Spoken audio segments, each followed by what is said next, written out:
البدع والأهواء، أهل البدع العقائدية وأهل البدع السياسية.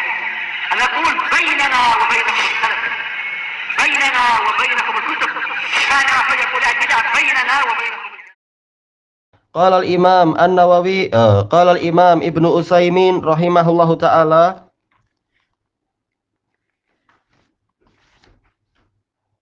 buka surat berapa? 20.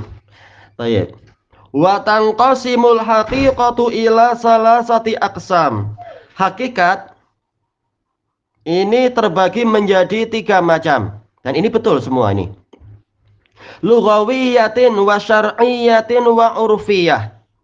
Yaitu hakikat secara bahasa dan hakikat secara syariat dan hakikat secara tradisional, urfiyah, yaitu apa? Kebiasaan. Baik, sekarang diperinci. Fal lughawiyah hiya al-lafzul musta'malu fi ma wudi'a lahu fil lughah. Hakikat lughawiyah, hakikah lughawiyah adalah suatu lafaz yang dipergunakan di dalam makna yang untuk itulah lafaz ini diletakkan atau dibuat secara bahasa, yaitu sudah sesuai dengan makna bahasanya. Baik. Fa kharaja biqaulina, maka keluar dengan perkataan kita fil lughah al haqiqatu syar'iyyatu wal urfiyah. Hakikat secara syariat dan hakikat secara adat kebiasaan manusia. Contohnya apa ini? Misalu dzalik as-shalah. Contohnya adalah salat. Fa inna haqiqataha lughawiyata ad-du'a. Karena hakikat secara bahasanya adalah doa. Sebagaimana firman Allah Ta'ala kepada waliul amr, untuk orang yang membayar zakat. Fasholli alaihim inna sholataka sakanul lahum. Maka doakanlah mereka, karena sesungguhnya doamu itu akan menenteramkan hati mereka. Baik, bukan berarti orang yang datang membayar zakat lalu kita sholati betul-betul, nanti dia akan bising-bising tuh, saya belum mati, gimana saya disolati? Nah, yang dimaksudkan di sini sholli alaihim adalah doakan mereka. Baik, jadi ini hakikat lughawiyah. Makna sholat adalah doa, adalah da'a. Fatuh malu alaihi fi kalami ahli lughah. Maka lafaz sholat ini dibawa kepada makna doa di dalam pembicaraan ahli bahasa. Baik. Wal haqiqatu syar'iyyah. Hakikat secara syariah ya al-lafdzul musta'malu fi ma wudi'a lahu fi syara'. Suatu lafaz yang dipergunakan pada makna yang untuk itulah lafaz itu diletakkan atau diciptakan. Fima, kembali ke makna, yaitu suatu lafaz yang dipergunakan pada atau untuk makna yang mana memang untuk itulah lafaz ini diciptakan atau diletakkan untuk menggambarkan dan menjelaskan makna itu. Fi syara', secara apa? Secara syariat. Fa kharaja bi qaulina fi syara' al-haqiqatul lughawiyatu wal urfiyah. Maka keluar dengan perkataan kita secara syariat. Apa itu? Haqiqah lughawiyah dan juga haqiqah urfiyah. Misalu dzalik, contohnya apa? Lafaz yang tadi juga as-shalah misalkan. Fa inna haqiqataha syar'iyyah, karena haqiqah syar'iyyah untuk salat adalah apa? Al-aqwalu wal af'alul ma'lumah, yaitu ucapan-ucapan dan perbuatan-perbuatan yang telah dikenal. Al-muftatahatu bit takbir, yang dimulai dengan takbir. Al-mukhtatamatu bit taslim, dan ditutup dengan salam. Baik, dan ini definisi yang ma'ruf di kalangan jumhur ulama, baik itu Malikiyah ataupun Syafi'iyah ataupun Hanabilah dan yang lain-lain. Baik, dari sini sekitar definisi ini saja kalau kita ambil itu sebagian buku-buku Syafi'iyah, mereka akan mendefinisikan seperti itu. Ini membantah pendapat mereka sendiri bahwasanya apa? Bahwasanya disyariatkan di dalam sholat itu apa? Di dalam acara sholat itu talafut bin niyat. Nawaitu usolli, misalkan apa itu? Usolli sholatal az-zuhri imaman atau makmuman atau apa terserah. Baik. Ini bukan bagian dari sholat. Mereka sendiri sudah mengatakan apa? Yang namanya sholat adalah ucapan dan perbuatan dimulai dengan takbir. Nah, berarti yang tadi itu di mana? Yang tadi sebelum takbir, berarti dia bukan dari sholat. Lalu ngapain selama ini sibuk-sibuk dengan menyuruh murid menghafal itu? Dia bukan bagian dari sholat. Selesai. Baik, dan diakhiri dengan salam. Ini bantahan kepada orang-orang Ahnaf. Karena orang Hanafiyah sendiri mereka mengikuti pendapat Abu Hanifah yang mengatakan salam itu mustahab saja. Orang kalau sudah selesai dari tasyahud dan bersolawat, maka sholatnya sudah selesai. Kalau dia kentut setelah itu, walaupun dia belum salam, ini sholatnya sah, kata dia. Dan ini adalah apa? Pendapat yang sangat keliru tentunya. Yang betul adalah diakhiri dengan salam. Nah, sebelum salam, dia masih di dalam sholat. Fatuhmalu fi kalami ahli syara' ala dzalik. Maka di dalam pembicaraan ahli syariat, yaitu ketika kita sedang bicara membahas syariat, maka setiap kali dikatakan masalah sholat, maka yang dimaksudkan adalah ini, amalan dan perbuatan yang ma'ruf di dalam sholat.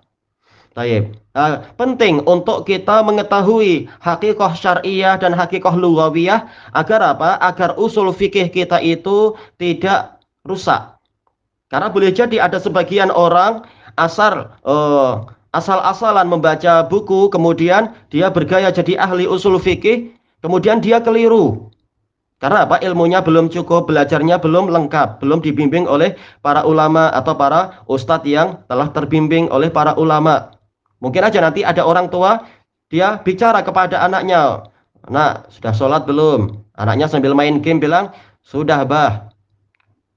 Tapi abahnya bilang, "Tapi tadi abah sudah perhatikan, selama 8 jam engkau main game terus, bila engkau sholat?" Maka anaknya bilang, "Wahai abah, di buku-buku disebutkan yang namanya sholat adalah doa. Saya tadi sudah doa, ya Allah jadikanlah saya menang game ini.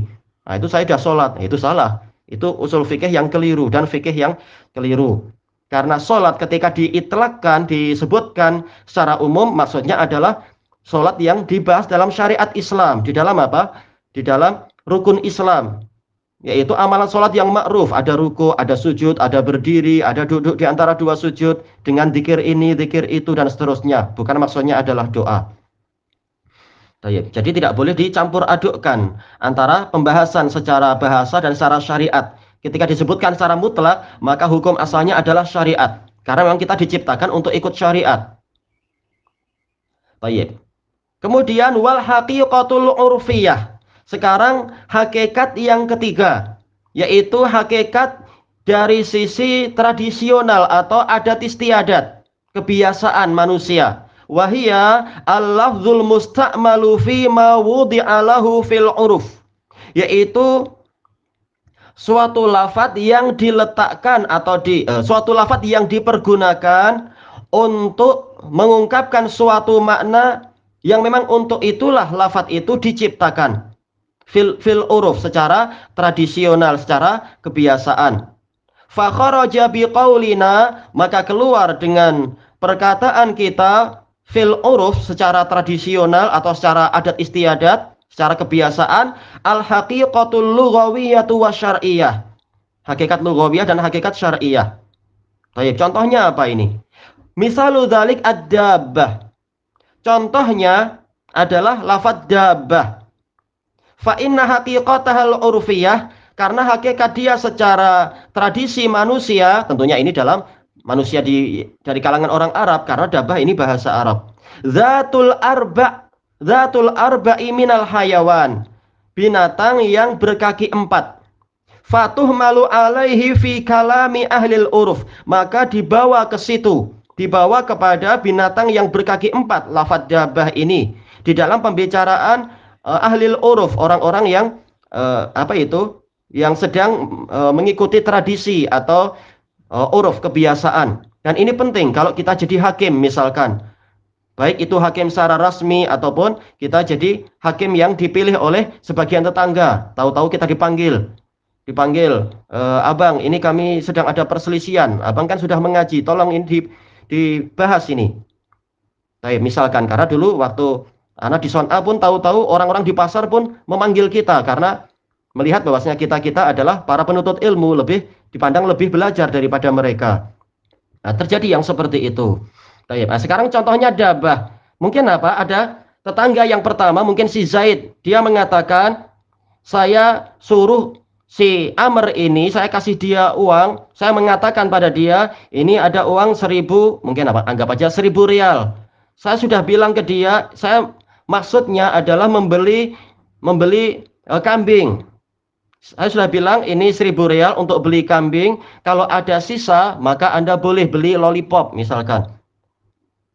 Ternyata si Amernya dia malah membelikan untuk saya ayam jantan. Lalu dia beli lollipop banyak sekali sisanya untuk dia.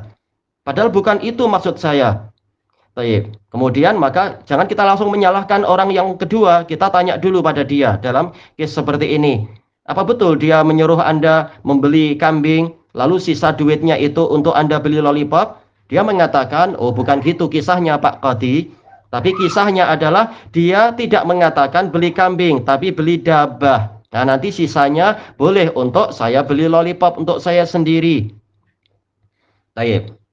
Maka apa? Kita tanya pada si Zaid, betulkah Anda menyuruh membeli dabah? Dia mengatakan, iya saya suruh beli dabah. Tapi kenapa dia beli ayam? Maka si Amr mengatakan, dia nggak nyuruh saya beli kambing, tapi suruh beli dabah. Sementara menurut saya dabah ini secara bahasa adalah seluruh makhluk yang melata di muka bumi. Nah ini berarti apa? Yang berkaki dua pun sudah sah. Masih untung saya tidak belikan cacing untuk dia.